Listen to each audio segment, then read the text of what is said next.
The basement of the Petrov residence didn't just smell like damp earth. It smelled like the inside of a freshly opened lung, all copper-rich and wetly biological. Ethan Petrov, a man whose life was measured in structural integrity and the honest math of load, bearing beams, stood at the top of the stairs and felt his inner ear do a slow, nauseating roll. According to the preliminary intake of Case File 7, the property had been flagged for unspecified environmental anomalies, a bureaucratic way of saying the house was sick in a way that medicine could fix. Ethan adjusted his grip on his heavy maglite, the cold aluminum casing a small comfort against the unnatural heat rising from the dark. He wasn't here alone. Barnaby, a ginger tabby with a notched ear and a cynical disposition, sat by his work boots, his fur standing up in a jagged ridge along his spine. Barnaby didn't hiss. He just stared into the gloom with eyes the color of old, tarnished pennies, his tail twitching in a frantic rhythmic code. The air in the foyer was unnervingly aseptic. It wasn't the clean of lemon polish or bleach. It was the hollow pressurized clean of a vacuum, a space where bacteria and dust had been bullied out of existence by something far more dominant. Ethan took a step down, the wood under his boot not creaking, but yielding with a soft, organic squelch. He shone his light on the walls. The wallpaper, a faded floral pattern from the Baker era, seemed to be sweating a translucent viscous fluid that didn't drip so much as it crawled. He reached out, his gloved finger hovering over a damp rosebud, and realized the pattern wasn't printed on the paper anymore. The flowers were moving, their petals pulsing with the slow, rhythmic beat of a resting heart. This was the first recorded instance of spatial respiration noted in the official report. Though Ethan didn't have the words for it then, he only knew that the house felt less like a building and more like a throat. By the time he reached the 5th step, the geometry of the stairwell began to fail. Ethan looked back and saw the door to the kitchen was now a vertical slit, thin as a coin slot, while the darkness below had widened into an impossible horizon. Barnaby let out a low, vibrating growl that sounded less like a cat and more like a faulty transformer. The cat leaped from the stairs, landing on the floorboards below, but he didn't land on wood. He landed on something that rippled like a dark pond. Ethan's heart hammered a frantic rhythm against his ribs, a frantic bird in a cage of bone. He checked his watch. The glass was cracked, the hands spinning backward with a frantic, buzzing energy. He was entering the Baker zone, the epicenter of the structural rot. The report would later classify this as a type.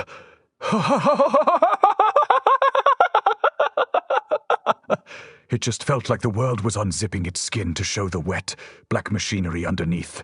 He reached the bottom and his light swept over the furnace. It shouldn't have been there. The Baker family had replaced the coal burner in '84, yet here it sat, a hulking iron beast that looked less like a heater and more like a rusted sacrificial altar. 7 small circular vents had been bored into its side, each one weeping that same aseptic, clear fluid. Ethan approached, his boots making a sound like pulling tape off a dry box.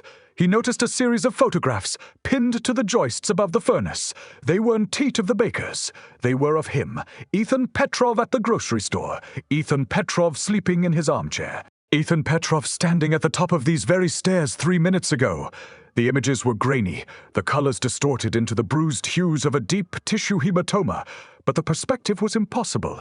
They were taken from inside the walls. Barnaby began to circle a specific patch of shadows near the coal bin, his paws making wet, rhythmic slaps. The cat, shadow on the wall, didn't match his movements. While Barnaby crouched, the shadow stood tall, its limbs elongated into spindly, many-jointed needles. Ethan felt a sudden, sharp pressure in his sinuses, the taste of ozone and old pennies flooding his mouth.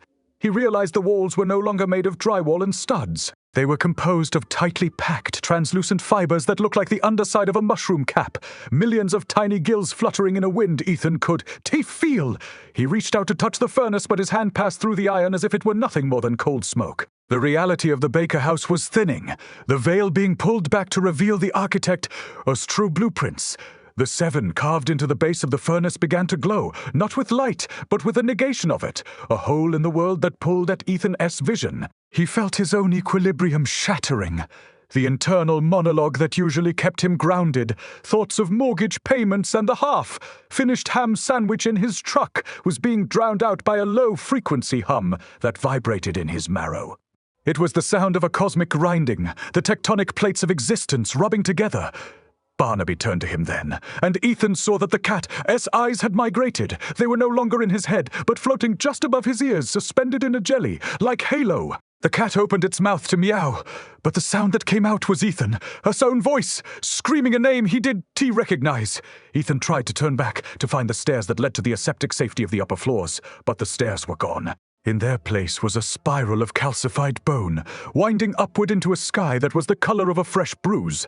The house was no longer a house. It was a digestive tract, and he was the intruder being slowly broken down by the enzymes of an elder logic. He looked down at his hands and saw the skin beginning to translucent, the veins underneath turning the same weeping clear color as the walls. He wasn't Ethan Petrov anymore. He was becoming a structural element, a new joist in the architect's expanding cellar. He felt a strange, terrifying peace wash over him as the maglite slipped from his failing grip, the beam of light hitting the floor and illuminating not wood, but a field of blinking human eyes. Barnaby walked over, his shadow now 30 feet tall and flickering with impossible geometry, and began to lick the salt from Ethan's sweeping translucent knuckles. The first chapter of the end had begun, and the report would have no survivors to credit. The basement didn't just have a heartbeat. It had a rhythmic, wet thrum that vibrated through the soles of Ethan as work boots like the engine of a dying semi-truck. According to Supplemental Entry 02A of the Petrov Incident Log, the spatial coordinates of the cellar floor had ceased to correspond with the blueprint of the house at 1422 Sycamore. Ethan stood in the dark, his maglite casting a beam that felt increasingly heavy, as if the air itself had gained the consistency of old motor oil. The light didn't just fail. It was being sucked into the walls, the photons harvested by the undulating gills that now lined the rafters. Barnaby was a few feet ahead, his ginger fur looking like a splash of dried blood against the shifting, charcoal-colored floor. The cat moved with a jerky, stop-motion gait, his paws making the sound of wet parchment, tearing every time he lifted them from the sticky, organic substrate. Ethan checked his hands. Under the harsh flicker of the dying light, his skin looked like a topographical map of a country that didn't exist. The veins were pulsing in time with the house, thick and black, carrying something that definitely wasn't negative. He felt a sudden, sharp craving for the taste of copper, a metallic hunger that sat at the back of his throat like a swallowed penny. This was the first stage of structural osmosis, a term the report would later use to describe how the architect did just kill its victims. It recruited them. He tried to call out to Barnaby, but his voice was a dry rattle, the sound of a shovel hitting frozen dirt. The cat didn't turn around. Barnaby was staring at a corner where the foundation should have been, but where there was now only a vertical slit of light the color of a weak, old bruise. By the time Ethan reached the 300-word mark of his internal descent, the furnace, that rusted iron god of the Baker era, began to speak. It wasn't a voice in his ears, it was a vibration in his molars. It told him about the number 7, not as a digit, but as a shape that reality had to be folded into to fit the architect's pocket. Ethan stumbled toward the furnace, his knees popping with a sound like dry kindling. He saw a collection of objects fused into the iron, a set of dentures, a pair of wire-rimmed glasses, and a wedding ring that seemed to be melting into the metal. These were the leftovers of the Baker family, the grit in the machine. They weren't gone, they were just part of the plumbing now. He reached out, his fingers brushing the iron, and felt a jolt of static that tasted like a battery on the tongue. The report would note that at 4:12, the subject, Petrov, Ethan, experienced a total collapse of Euclidean perception. The walls didn't just move, they unspooled. The ceiling retreated into a jagged, toothy heights that looked like the interior of a sun, bleached rib cage.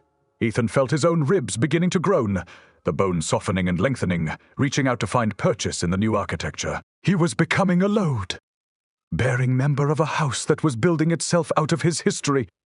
Barnaby let out a high, thin wail, a sound that sliced through the heavy, aseptic atmosphere like a razor through silk. The cat, his shadow, was no longer a shadow. It was a hole in the floor, a silhouette of something with too many joints and a hunger that could swallow the sun. Ethan found the first station mentioned in the Baker files. A workbench that had been absorbed into the wall, its tools now serving as sensory organs. A ball.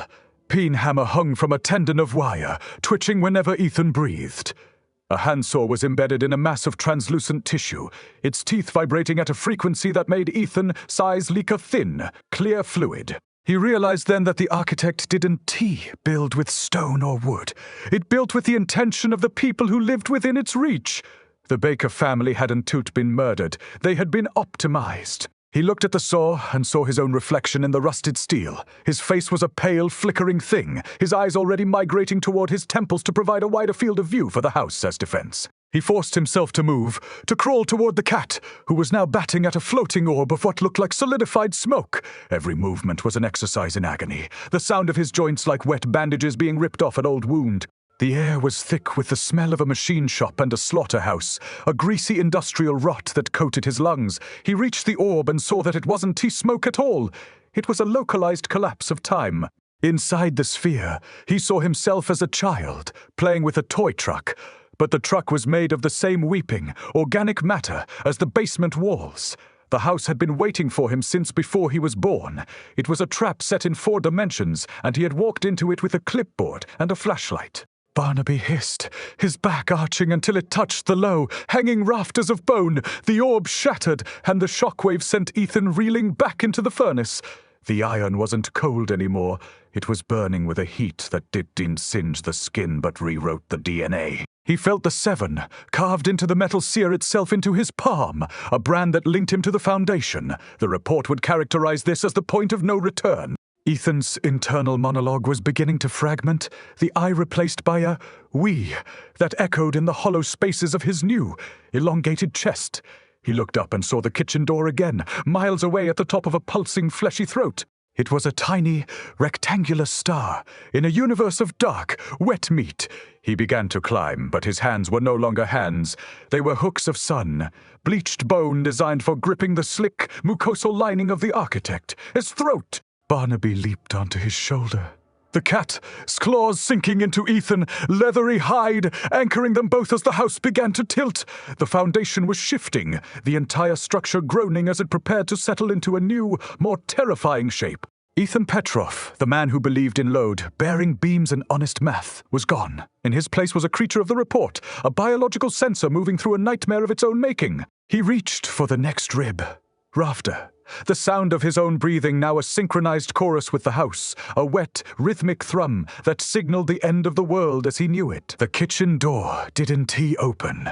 It unsealed, like a pressurized wound, venting a gust of air that tasted of copper and old, sun-bleached bone. Incident Log 03. Be noted that subject Petrov, Ethan, had successfully ascended from the primary digestive tract into the space formerly designated as the culinary prep area. The linoleum floor was no longer a pattern of checkered tiles. It had become a vast, pebbled expanse of translucent skin, stretched tight over a subfloor of shifting, wet gears. Barnaby sat atop the island, which now resembled a cluster of calcified vertebrae, his migrated eyes swiveling in independent, nauseating arcs. The cat's tail didn't just twitch. It tapped out a code against the bone, white surface, a sound like wet parchment tearing in a silent room. The environment remained aggressively aseptic, a void where even the smell of Ethan's own fear was scrubbed away by a clinical chemical cold that bit at his lungs. Ethan's transition was accelerating. His left arm had elongated, the radius and ulna fusing into a single jagged blade of ivory that felt both lighter and more durable than human anatomy allowed. He moved toward the pantry, his gait now a lurching, 3-legged shuffle. The report would later classify this as the functional adaptation phase, where the architect rewrote the occupant to better navigate the shifting geometry. In the pantry, the shelves were packed with rows of identical canisters, each one marked with a single hand, drawn 7. There was no food inside them. When Ethan knocked one over, it didn't spill flour or sugar. It spilled a thick, black fluid that hummed with the sound of 1,000 distant lawnmowers. The Baker family, its history was being distilled here, their lives reduced to the raw, industrial sludge required to keep the house's heart beating. He looked at the refrigerator, a hulking mass of stainless steel that was now weeping a clear, viscous ichor from its door seals. It didn't hum with electricity, it breathed. Every inhalation pulled the walls closer together, the drywall bowing inward like the chest of a dying giant. Ethan reached for the handle, his hand, now a cluster of 7 spindly, jointed needles trembling. Inside, he didn't find milk or eggs. He found a collection of human organs, meticulously preserved in jars of that same aseptic fluid. They weren't dead. A lung pulsed in a slow, rhythmic dance, a heart twitched with the frantic energy of a trapped moth. These were the biological processors of the Baker household. the organic hardware that managed the home as climate and security. Ethan felt a sudden, sharp pang of recognition. One of the jars contained a gallbladder with a distinct, jagged scar, a mirror of the surgery he'd had 3 years ago. The house wasn't just consuming the past, it was ordering his future. Barnaby let out a sound that wasn't a meow or a growl, but a sequence of mathematical tones that made Ethan's teeth ache. The cat leaped from the vertebrae, island and landed on the floor, his paws sinking inches deep into the fleshy linoleum. The floor began to tilt, the entire kitchen rotating on an axis that didn't exist in 3-dimensional space. Ethan grabbed the edge of the sink, which was now a row of jagged porcelain fangs, and felt the house begin to scream. It was a low frequency vibration that started in the foundation and worked its way up through his new calcified skeleton. The windows, which should have looked out onto the overgrown lawn of Sycamore Street, now showed a swirling nebula of sun, bleached bone and dark, pressurized gas. They were no longer in the suburbs. They were in the throat of something that lived between the seconds of a ticking clock. The report would note that at this juncture, subject Petrov's internal monologue ceased to reflect a singular identity. He began to think in terms of the Baker Protocol. A set of instructions burned into his retinas by the flickering fluorescent lights above. The lights weren't powered by wires. They were fed by a network of translucent veins that pulsed with a rhythmic copper, tasting light. Ethan looked down at the floor and saw the number 7 carved into the skin. Tiles in 1,000 different places, a recurring glitch in the architect's code. He realized then that the Baker family hadn't been a mistake. They were a prototype. He was the refined model, the Ethan Petrov V.2.0, designed to act as a sensory node for a structure that was currently expanding into the yard, its roots of bone and iron burrowing deep into the earth's crust. Barnaby. Shadow began to detach itself from the floor, rising like a column of black smoke. It had too many limbs, each one ending in a delicate sun-bleached hook. The shadow cat moved toward the back door, which was now a vertical slit of pressurized dark. Ethan followed, his new ivory limb clicking against the vertebrae. Island. He felt a strange, detached curiosity about what lay beyond the kitchen. The aseptic cold was beginning to feel like a warm blanket, the metallic taste in his mouth as familiar as a mother's voice. He wasn't afraid of the architect anymore. He was eager to see the rest of the blueprints. His ribs had fully curved into the shape of the 7, a cage of bone that protected the new, black heart the house had grown for him. As he reached the back door, the house gave a final tectonic shudder. The walls of the kitchen unspooled entirely. The drywall and studs falling away to reveal a forest of calcified towers and pulsing, organic machinery that stretched for miles in every direction. The Sycamore Street property was gone, replaced by a sprawling biological city that fed on the memories of those who entered it. Barnaby stepped through the door, slit, his ginger fur now a shimmering iridescent black, and Ethan stepped through after him. The report would conclude that at this moment the subject was no longer a resident of Earth, but a permanent inhabitant of the architect's first successful colony. The taste of copper was the only thing left of the man he used to be, a lingering ghost of a ham sandwich, and a mortgage payment fading into the rhythmic, wet thrum of the new world. The backyard didn't end at the fence. It unspooled into a cathedral of sun, bleached bone and weeping black mercury. According to Supplemental Entry 04, C of the Petrov Incident Log, the subject had moved beyond the domestic envelope and entered the Baker Orchard, an expanse where the trees were composed of human nervous systems, their branches vibrating with a frantic, silent electrical storms of 1 billion stolen thoughts. The air remained aggressively aseptic, a pressurized void that felt like standing inside a giant's lungs just before a cough. Ethan Petrov, or the biological entity that had once answered to that name, stood at the edge of this new horizon, his ivory, bladed arm twitching with a phantom itch that felt like copper wires being pulled through his marrow. Barnaby was no longer a cat in any traditional sense. He had become a flickering glitch in the scenery, a shadow that moved with the sound of wet parchment tearing, his many jointed limbs clicking against the calcified turf. The orchard was a grid of 7 sided clearings, each one containing a central pylon made of fused teeth and high, tensile wire. Ethan felt the pull of the Baker Protocol, a directive etched into his neural pathways like a burn, urging him toward the nearest structure. He moved with a lurching industrial grace, his new skeleton grinding with the sound of a shovel hitting frozen dirt. He reached the first pylon and saw that it wasn't just a pillar, it was a tuning fork for the universe. It hummed at a frequency that made his teeth vibrate in their sockets, a low tectonic growl that tasted of old pennies and ozone. The report would later note that at this stage, Ethan's auditory nerves had been repurposed to receive the Architect's maintenance frequency, a signal that bypassed language and spoke directly to the cellular drive to build. By the time he reached the center of the orchard, the sky had turned the color of an oil spill in a puddle of stagnant water, a shimmering, greasy black that held no stars. Ethan looked down at his elongated hand and saw the number 7 beginning to manifest as a series of weeping paws along his knuckles. He wasn't just a witness anymore.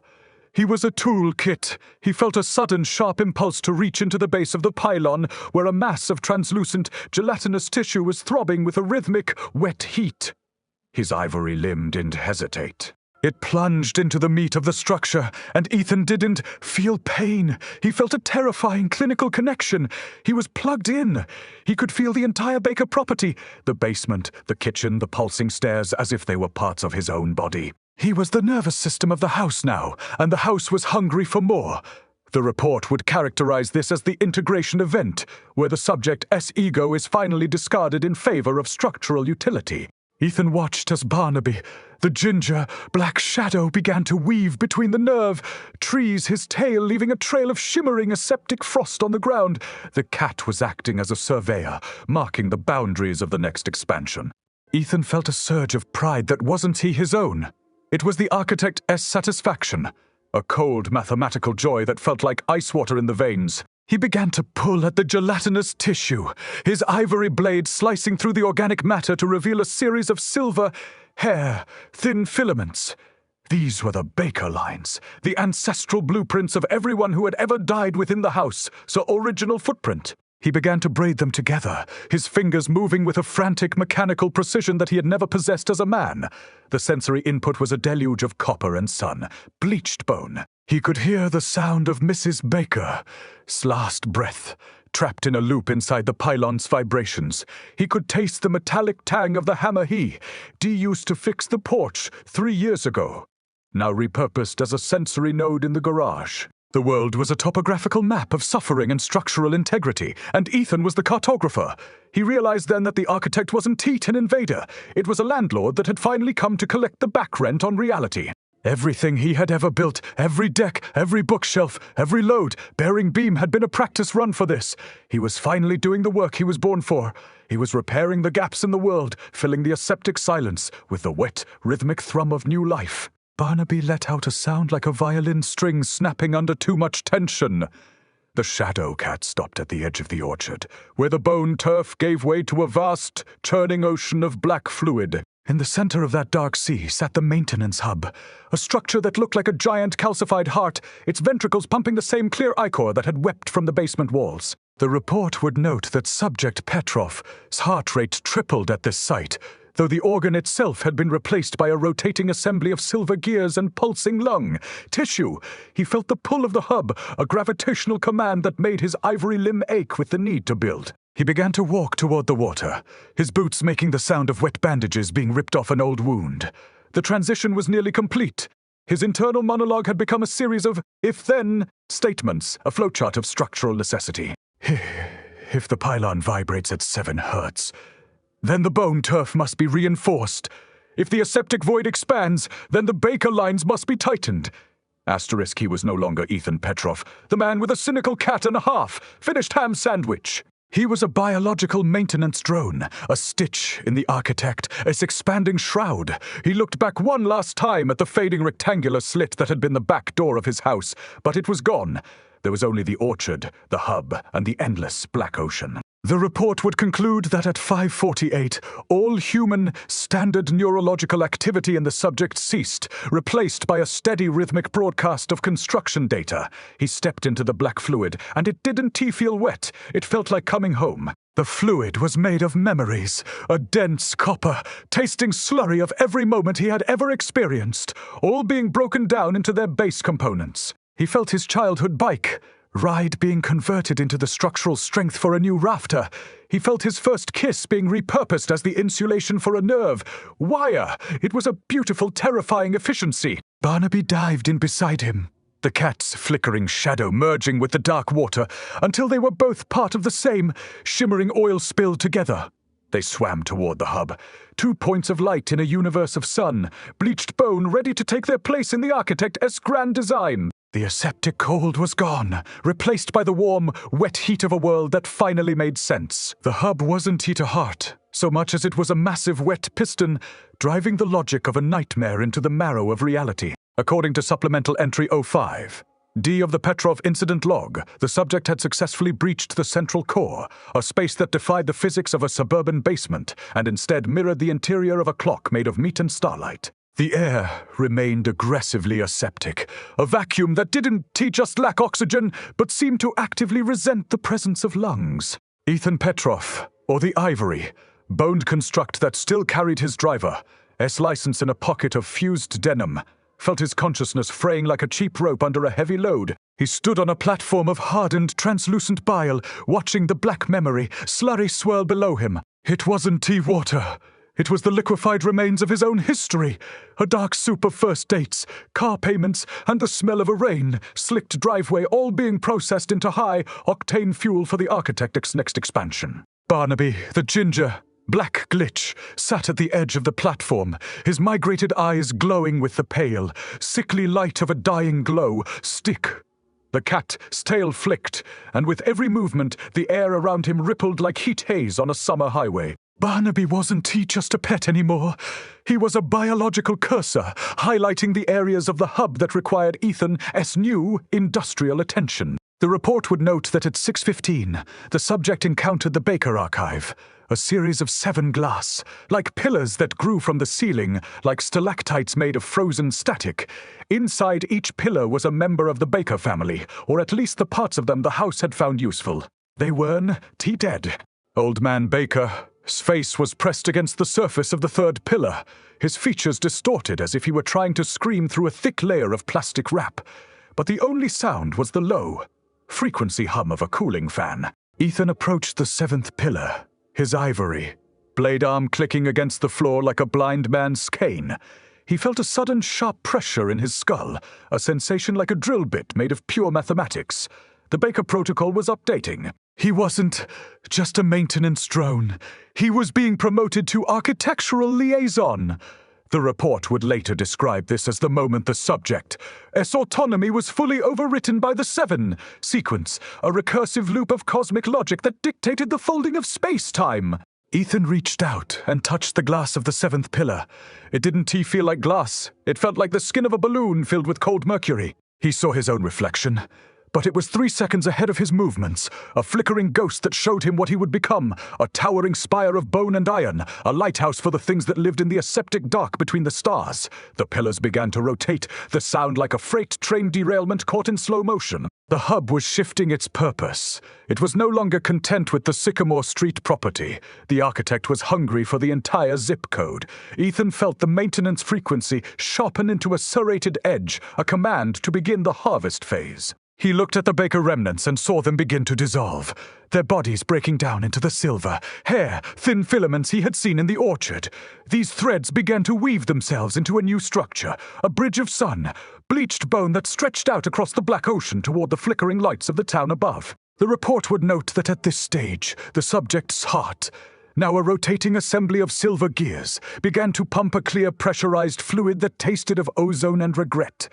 Barnaby let out a sound that resembled a dial-up modem trying to communicate with a thunderstorm. The shadow cat leaped onto the bridge, his paws leaving glowing imprints on the bone.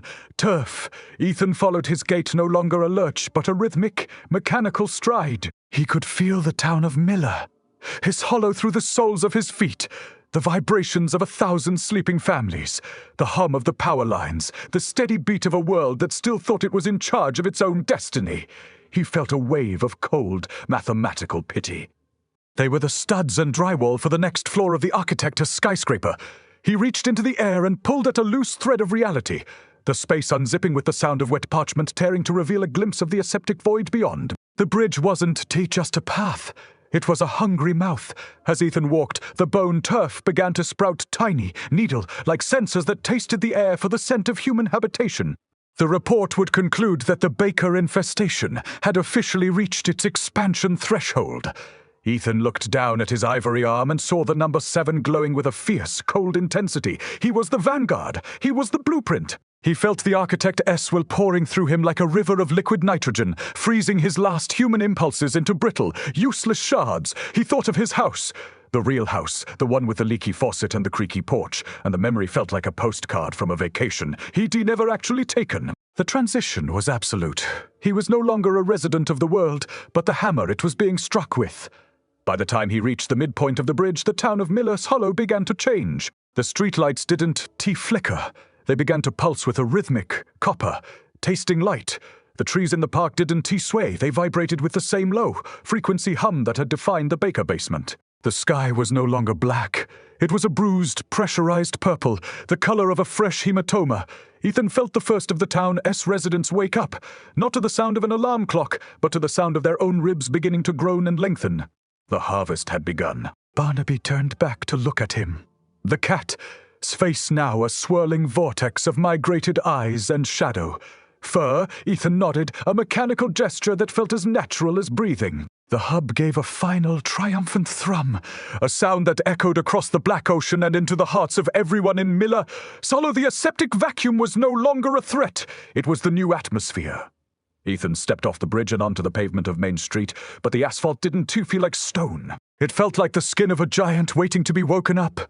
He raised his ivory blade, the 7 on his palm burning like a brand, and began the work he was designed for. He wasn't Ethan Petrov, the structural engineer. He was the architect's hands, and the world was a house that had been built all wrong. It was time to tear it down and start again, one rib, rafter at a time, until the geometry was finally, perfectly, 7-sided. The town of Miller, as hollow did die, it just grew a new, sharper set of teeth. According to Field Observation Log 06, the transition from a sleepy bedroom community to a biological processing plant occurred in the space of a single copper-tasting breath. Ethan Petrov, or the ivory, ribbed thing that wore his face like a poorly fitted mask, stood in the center of Main Street. The air was aggressively aseptic, a clinical void that stripped the scent of pine and asphalt from the world, replacing it with the pressurized stillness of a tomb. Barnaby, the ginger, black glitch in reality, sat perched atop a mailbox that was slowly curling into a spiral of sun, bleached bone. The cat, her shadow stretched across the pavement, a jagged, many-jointed silhouette that moved with the sound of wet parchment tearing, marking the new boundaries of the architect, us territory. Ethan looked at the Miller, us hollow bank, and trust. It wasn't a building anymore. It was a lung. The red bricks had turned into a rhythmic, pulsing mass of muscle, and the windows had narrowed into vertical slits that blinked with a wet, heavy intelligence. This was the expansion phase of the Baker Protocol, a systemic rewrite of the local geography that treated wood and stone as nothing more than scaffolding for a higher, more terrible form of life. Ethan felt a sudden vibration in his new, silver-geared heart. It was a call to order. He raised his ivory, blade arm, and the number 7 branded into his palm began to weep that clear, viscous ichor that tasted of ozone and old, forgotten sins. The town was no longer a place where people lived. It was a harvest field. Around the 200-word mark of this new reality, the first of the townspeople emerged from the fleshy remains of their homes. Ethan watched as Mayor Henderson stumbled out of what used to be a Victorian-style porch. The man wasn't screaming, he couldn't have. His lower jaw had elongated and fused with his collarbone, turning his throat into a rigid, hollow pipe for the aseptic air to whistle through. His eyes had migrated to his shoulders, swiveling in independent, frantic circles as his skin turned the color of a fresh bruise. The report would later classify this as civic integration, the process by which the residents were repurposed into the town, its new infrastructure. Henderson wasn't a man anymore. He was a biological sensor, a living doorbell for the architect, its new foyer. Ethan felt a flicker of something, a ghost of a memory involving a lawnmower and a cold beer, but it was quickly crushed by the weight of the Baker Protocol. He moved toward the mayor, his gait a series of industrial clicks and wet squelches. He reached out with his needle, jointed hand, and touched Henderson's shoulder. The contact wasn't a gesture of comfort. It was a data transfer. Ethan felt the mayor, his entire history. The secret bank accounts, the childhood fear of spiders, the taste of his morning coffee, being converted into raw, binary code to be fed into the hub. The man's body shuddered. his ribs groaning as they began to curve into the shape of a 7, locking him into the structural grid of the sidewalk. The town was building itself out of its own secrets. By the time Ethan reached the 400-word threshold of the street, the sun had been replaced by a pulsing violet-hued void that hung low in the sky like a bloated organ. The light it cast was greasy and thin, illuminating a forest of calcified towers that were rising from the ruins of the local high school. These were the Baker spires, 7 identical needles of sun, bleached bone that acted as lightning rods for the architect, S. Will. Barnaby leaped from the mailbox and began to weave between Ethan S. legs the cat, Sphere, now a shimmering field of static. Barnaby wasn't he just observing, he was surveying the structural integrity of the souls being harvested. He let out a high, melodic chime that made Ethan's ivory skeleton vibrate in sympathy. The report would note that at 7:12, the subject Petrov, Ethan, encountered a group of children near the park. They were mid-transformation. Their small bodies knotted together in a tangle of translucent limbs and weeping paws. They looked like a cluster of grapes made of human meat, their collective breathing a rhythmic wet thrum that echoed the heartbeat of the basement on Sycamore Street. Ethan didn't he feel horror? He felt a professional urge to stabilize the structure. He used his ivory blade to prune away the unnecessary human elements, the pigtails, the sneakers, the lingering echoes of laughter, until the children were a smooth, functional pillar of support for the nearby Baker spire. It was an act of mercy, the architect-S version of a job well done. As the narrative pushed past the 600-word mark, the aseptic fog began to thicken, rolling down the street in heavy clinical waves. It didn't just obscure vision. It erased the past. Where the fog touched a car, the vehicle dissolved into a pile of rusted copper, tasting scrap. Where it touched a tree, the wood turned into a pillar of shifting, black mercury. Ethan stood in the center of the erasure, the only thing that felt solid in a world that was being unzipped. He realized then that the architect wasn't just rebuilding Miller. It's hollow, it was deleting the very concept of the town. The report would characterize this as the final formatting, the moment when the local reality is wiped clean to make room for the architect. True, 7-sided blueprints. Ethan looked down at Barnaby. The cat was staring into the fog with eyes that had become 2 swirling galaxies of migrated light. Barnaby let out a sound like a wet bandage being ripped off an old wound, and the fog parted to reveal a figure standing at the end of the street. It was the architect. Not a monster, but a towering geometric shadow that looked like a hole cut out of the universe. It was a presence that tasted of sun, bleached bone, and the heat of a dying star. Ethan felt his internal monologue fully collapse, the I finally drowning in the we of the structural report. He was no longer a man. He was a footnote in the history of a world that was being rewritten in a language of meat and geometry. The chapter ends with Ethan stepping into the fog, his ivory limbs clicking a steady mechanical rhythm against the bone pavement. He wasn't afraid of the shadow at the end of the street. He was eager to be part of it. The 7 on his palm burned with a fierce, cold light, a beacon for the other liaisons who were surely rising in other towns in other countries across the globe. The harvest of Miller S. Hollow was just the first page of a much larger report, and the architect had only just begun to write. The taste of copper was the only thing left of the human race, a lingering metallic aftertaste in a world that was now and would forever be perfectly aseptic. The architect didn't have a face, but it had a signature, and it was written in the screaming geometry of Ethan's own ribcage. According to Supplemental Entry 07, F of the Petrov Incident Log, the subject had reached the vanishing point, a location on Main Street where the 3 dimensions of Miller S. Hollow had been folded into a single jagged line of ivory and black mercury. The air remained aggressively aseptic, a pressurized void that tasted of iron filings and the ozone smell of a burnt-out vacuum motor. Ethan Petrov stood before the towering shadow, his silver-geared heart ticking with a frantic mechanical precision. He wasn't looking at a monster. He was looking at the foreman of a cosmic construction crew, and he could feel the blueprints for the next 1,000 years being burned into his retinas. Barnaby, the ginger, black glitch in reality, sat at the edge of the shadow, his migrated eyes spinning like a gambler dice, his tail tapping out a rhythmic code that sounded like wet parchment tearing in a soundproof room. The report would later designate this encounter as the Baker contingency, a realization that the previous residents of the Sycamore property hadn't been victims of a random haunting, but were rather the initial fuel for a biological engine that required exactly 7 generations of trauma to reach critical mass. Ethan felt the weight of that history pressing down on him, a heavy tectonic pressure that made his new ivory-bladed arm ache with the phantom memory of a hammer hitting a nail. The architect moved, and the motion wasn't teeter walk, but a repositioning of the universe. The streetlights of Miller, hollow groaned and bent toward the shadow, their metal poles turning into long, translucent fingers that began to drum against the pavement.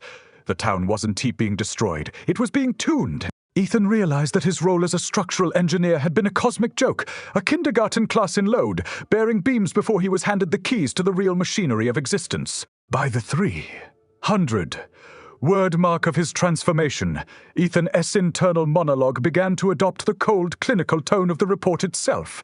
He saw the world not as a place of people and trees, but as a series of material deficiencies. The woman screaming in the second-story window of the bakery wasn't a person. She was an unrefined sensory node. The fire hydrant leaking clear. Viscous Ecor was a hydraulic failure in Sector 4. He moved toward the architect, his gait a series of industrial clicks that echoed the rhythmic thrum of the hub. The 7 branded into his palm began to glow with a fierce, negative light, a hole in the skin that pulled the surrounding air into a miniature vortex. He was being summoned to the drafting table, a space where the architect would use Ethan's own memories as the ink for the new world. Map. Barnaby let out a high, melodic chime that vibrated in the marrow of Ethan, sun-bleached bones. The cat. Shadow detached itself from the pavement and rose like a column of black, shimmering oil merging with the architect, Us own silhouette. The report would note that at 8:45 a culling phase was initiated. All over Miller, hollow. The residents who had been integrated into the town's new infrastructure began to vibrate at a frequency that turned their flesh into a fine, aseptic mist. This mist didn't dissipate. It was pulled toward the center of the town, where it began to solidify into a massive 7-sided spire that reached toward the bruised plum-colored sky. This was the first true structure, a building that didn't just occupy space but defined it. Ethan watched as his own house, the one on Sycamore Street, was reduced to a single vibrating filament of silver wire, which was then woven into the base of the spire. The sensory input was a deluge of copper and the sound of wet bandages being ripped off an old wound. Ethan could feel every nail being pulled from every board in the county, every pane of glass shattering into 1,000 diamond-sharp teeth. He reached out with his ivory blade and touched the architect. Shadow. The contact felt like plunging his hand into a bucket of dry ice. He saw the archive of the unbuilt, a library of every nightmare that humanity had ever collectively dreamt, all of them waiting to be given physical form. The Baker family was there, their consciousnesses fused into a single pulsing mass of data that acted as the spire's cooling system. Ethan felt a surge of cold, mechanical satisfaction. The math finally added up. The world was a house that had been built on a foundation of sand and lies, and the architect was finally pouring the concrete. As the narrative pushed toward the 600-word threshold, the aseptic fog rolled back to reveal that Miller's Hollow was no longer a town in Pennsylvania. It was a floating island in a sea of black mercury, surrounded by 6 other identical islands, each with its own pulsing spire. The 7-sided symmetry was complete. Ethan stood at the edge of the island, looking out at the vast biological city that now stretched as far as his migrated eyes could see. He wasn't a man anymore. He was the foreman of Sector 7, a biological supervisor responsible for the maintenance of the new reality. He looked down at his hands and saw that the skin had fully transitioned into a translucent, titanous shell, protecting the silver gears and weeping pores of his new anatomy. Barnaby leaped onto his shoulder, the cat's his face now a beautiful, terrifying vortex of golden eyes and shadow. Fur! The report would conclude that at 9:12, the human variable had been successfully eliminated from the Petrov incident. Ethan's memories of ham sandwiches, mortgage payments, and the smell of a rain-slicked driveway were stored in a small calcified jar at the top of the spire, a decorative element in a world that had no use for nostalgia. He felt the architect's will pouring through him, a command to begin the expansion into the neighboring counties. The bridge of sun, bleached bone that he had seen in the orchard began to grow again, reaching out like a hungry limb toward the unsuspecting lights of the next town over. Ethan raised his ivory blade, the sound of his own breathing now a synchronized chorus with the rhythmic thrum of the 7 spires. He began to walk across the bridge, his boots making the sound of a shovel hitting frozen dirt with every step. The aseptic cold was no longer a void, it was a home. He looked back at Miller's Hollow and saw the spires begin to rotate, the sound like a freight train derailment caught in slow motion. The town was a battery, and it was finally fully charged. He felt a wave of mathematical joy, a feeling that was as sharp and clean as a new razor blade. The architect's blueprints were perfect. The world was finally being built to code. Barnaby let out a sound like a violin string snapping, and together they stepped into the dark, ready to harvest the next set of materials. The taste of copper was the only thing that remained of the man named Ethan Petrov, a lingering metallic ghost that was slowly being scrubbed away by the relentless aseptic wind of the new age. The bridge didn't just touch the soil of Oakhaven. It bit into the earth like a jagged, ivory jaw seeking the marrow of the county. According to Supplemental Entry 08, G of the Petrov Incident Log, the Oakhaven encroachment began at exactly 10:24, a moment when the town's atmospheric pressure dropped so sharply that the eardrums of every living resident ruptured in a synchronized wet pop. Ethan Petrov, the entity formerly known as a structural engineer and now a high-functioning biological sensor, stepped off the bone, bridge, and onto the asphalt of Oakhaven's main street. The air was aggressively aseptic, a clinical void that felt like inhaling powdered glass and cold mercury. Behind him, Barnaby moved with the jerky, stop, motion grace of a flickering film reel, his shadow carving deep, rhythmic grooves into the pavement that sounded like wet parchment tearing in the belly of a cathedral. The report would later classify this location as Expansion Node 7, the seventh major settlement to be rewritten by the architect. As unrelenting math, Ethan felt the vibration of the node through his feet, a low-frequency thrum that tasted of copper and ozone. He looked at the Oakhaven Public Library, a stately brick building that was already beginning to unspool. The bricks weren't tea-falling. They were being pulled upward by invisible threads, stretching into long, translucent ribbons of muscle that began to weave a new, more efficient canopy over the town square. This was the Baker legacy in action. The same structural rot that had started in a basement on Sycamore Street, now scaled up to consume an entire zip code. Ethan raised his ivory, blade arm, and the brand on his palm began to weep a clear, viscous fluid that smelled of a hospital corridor and an ancient grave. By the time Ethan reached the 200, word mark of his walk through Oakhaven, the town's sheriff emerged from behind a patrol car. The man was holding a shotgun, but his hands were no longer hands. They were clusters of 7 spindly, chitinous needles that clicked together with a frantic mechanical energy. The sheriff didn't fire.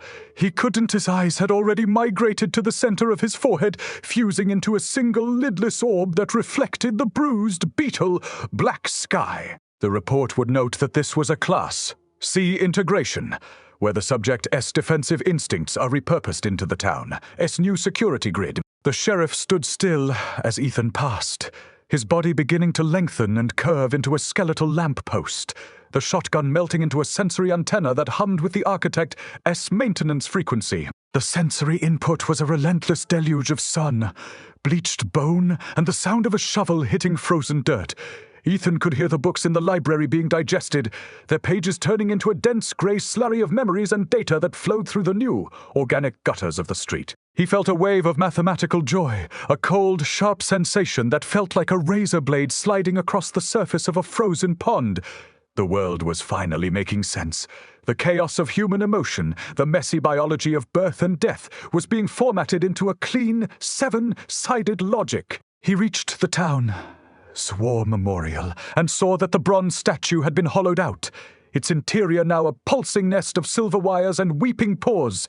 It wasn't a memorial anymore. It was a relay station. At the 400-word threshold of the incident, the architect's shadow loomed over the town square, a towering negation of light that made the surrounding air feel thick and pressurized. Ethan felt his internal monologue fully sync with the report's cold, analytical tone. He looked at a group of citizens huddled in the town square and saw them not as people, but as structural deficiencies. They were soft, wet, and inefficient. He moved toward them, his ivory limbs clicking a rhythmic code against the bone. Pavement with a single industrial sweep of his bladed arm. He began the pruning process. He didn't feel the spray of blood. He only felt the removal of unnecessary variables. The residents didn't scream. They vibrated at a frequency that turned their vocal cords into high, tensile wires, which Ethan then used to secure the base of the nearest Baker spire. The report would conclude that at 11:45, the final formatting of Oakhaven was 70% complete. The town's water tower had been converted into a massive, wet lung that breathed the aseptic air deep into the earth. his crust preparing the soil for the next bridge. Ethan stood atop the library, turned. Brain, his migrated eyes swiveling to take in the vast biological landscape. He could see the other 6 islands of the Architect's colony floating in the sea of black mercury, their spires pulsing in a synchronized, rhythmic thrum. They were no longer isolated incidents. They were the teeth of a global crown, a new geography that was slowly closing its mouth on the planet. Barnaby let out a high melodic chime that made the silver gears in Ethan's chest spin with a frantic, joyful heat. As the narrative pushed past the 600-word mark, Ethan felt a sudden, sharp pull from the hub. The Architect was calling for a systemic update. The Baker Protocol was no longer enough. The expansion required a more complex form of liaison. Ethan felt his own body beginning to undergo a secondary transformation.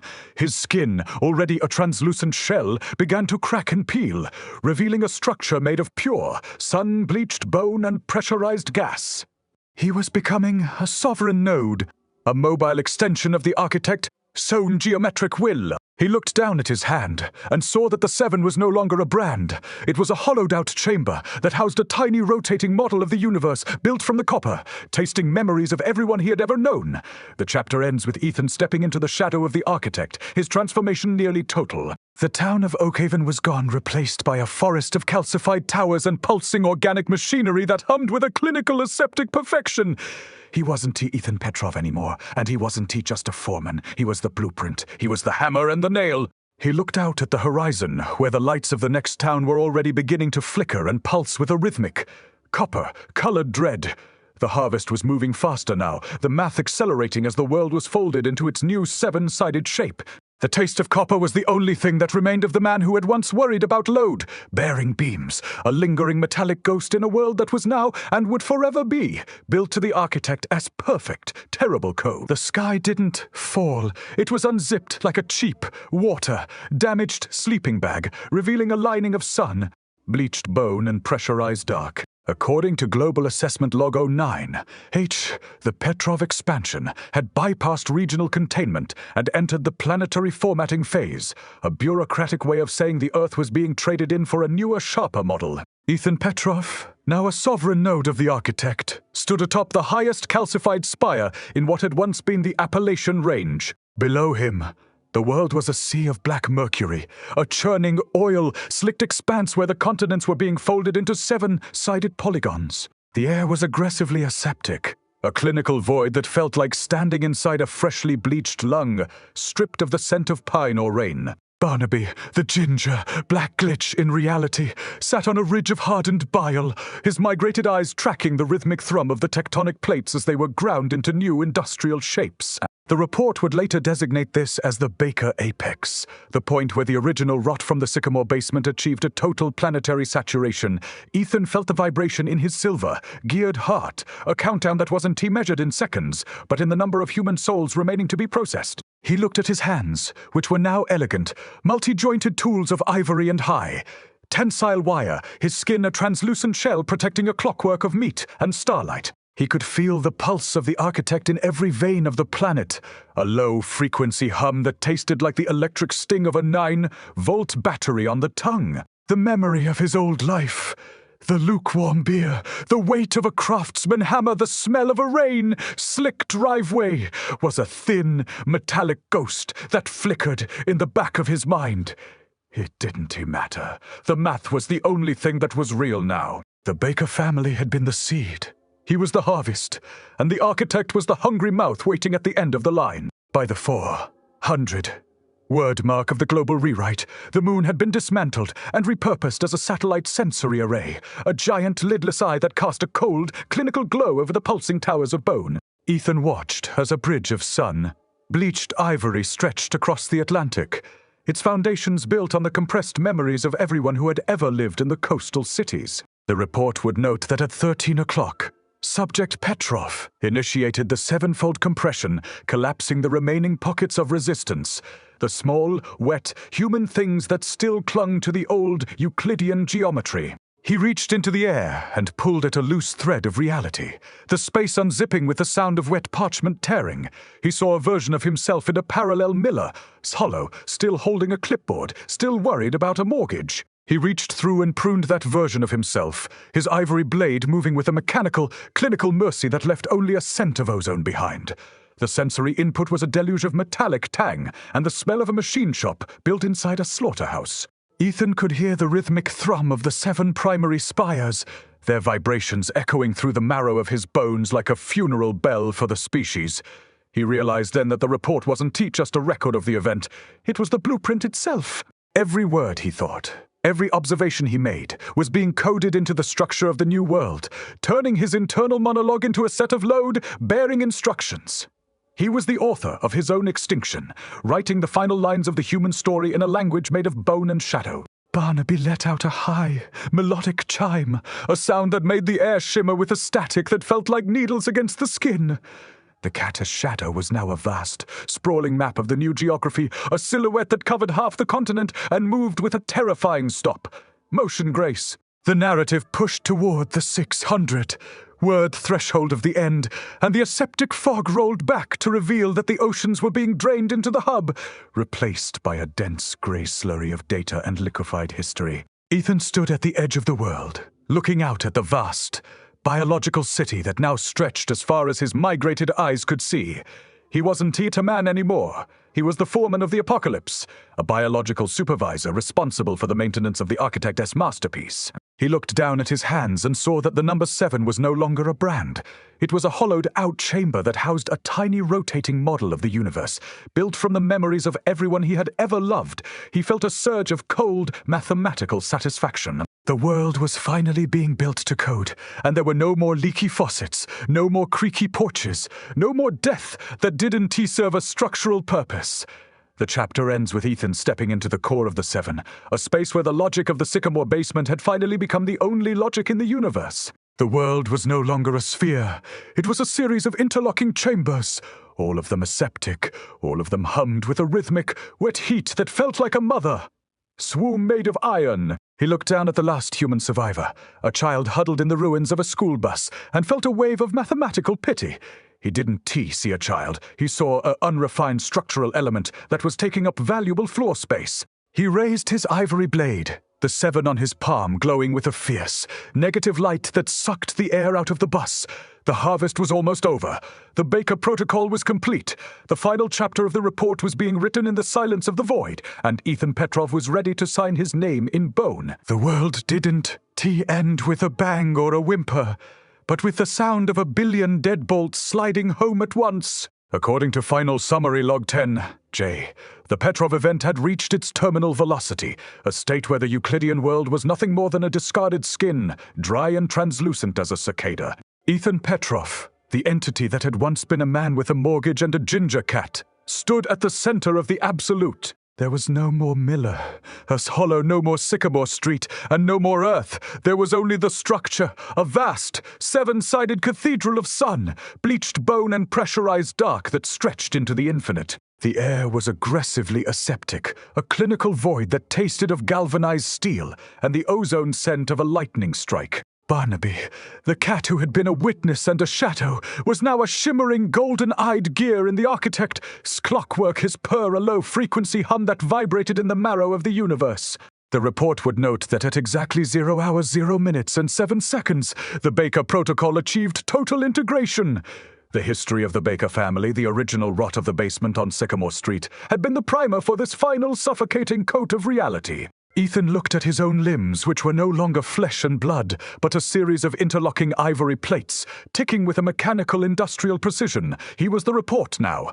Every thought he had was a line of text in a ledger of cosmic accounting, a record of the structural integrity of the void. He felt the weight of the architect's gaze. A presence that wasn't a being but a geometric necessity, a gravity that pulled at the atoms of his remaining humanity. The world was a house, and the house was finally finished, its windows shuttered against the chaos of the old stars. He reached into the empty, echoing space where his heart had once been, and pulled out a handful of copper, tasting memories, the sound of rain on a tin roof, the weight of a craftsman hammer, the smell of a winter morning. He watched as they dissolved into the aseptic dark, becoming nothing more than the grit in the mortar of the new age. The sensory input was a deluge of wet parchment, tearing, and the taste of old tarnished pennies. He could hear the sound of the universe unzipping, the stars being folded into 7-sided shapes that fit perfectly into the architect's cold geometric palm. Barnaby leaped onto his shoulder, the cat's claws sinking into the ivory plates of Ethan's new hide with a sound like a needle on a vinyl record. The cat wasn't he to pet anymore. He was the surveyor's mark, the fixed point from which all new measurements of the dark would be taken. The report would conclude that there were no survivors, because the concept of survival required a world that was still capable of dying, still capable of the messy, wet business of organic decay. This world was static, a perfect, unmoving monument to the architect's will. Ethan moved through the corridors of bone, his gait a series of industrial clicks that echoed the rhythmic thrum of the hub. He was the maintenance man for eternity, the one who would ensure that the aseptic void never leaked, that the 7-sided rooms never bowed under the weight of the silence. The final entry of the Petrov Incident Log was written in the clear, viscous ichor that wept from the walls of the cathedral, a substance that smelled of hospital corridors and sun-bleached bone. Ethan stood at the center of the 7th chamber, the place where the blueprints were kept. He saw the original drawing of the Sycamore house, a crude, 3-dimensional lie that had been used to lure him into the cellar. He realized then that he hadn't been chosen for his skills as a structural engineer. He had been chosen because he was the only one who would notice when the house started to change, the only one who would document the rot with a professional eye. He was the perfect witness. He raised his ivory hand, the 7 on his palm glowing with a fierce, negative light that sucked the air out of the room. He signed the final page of the report. The signature wasn't her name. It was a shape, a jagged line of bone that locked the world into its final terrible position. The report would conclude that at the end, the subject didn't scream or resist. He simply became part of the load, bearing architecture, a pillar of ivory and shadow that held up the ceiling of the new age. The taste of copper was gone, replaced by the clinical, aseptic nothingness of the architect's breath. Barnaby sat at the foot of the pillar, his golden eyes reflecting the ticking clockwork of the new stars. There was no more story to tell, no more chapters to write. The incident was closed. The file was sealed, and the house was finally perfectly quiet. The report ends here, in the cold sun, bleached silence of a world that has been built to last forever, one 7-sided room at a time, until even the memory of the light is forgotten. The architect's work was done, and Ethan Petrov was finally, truly home.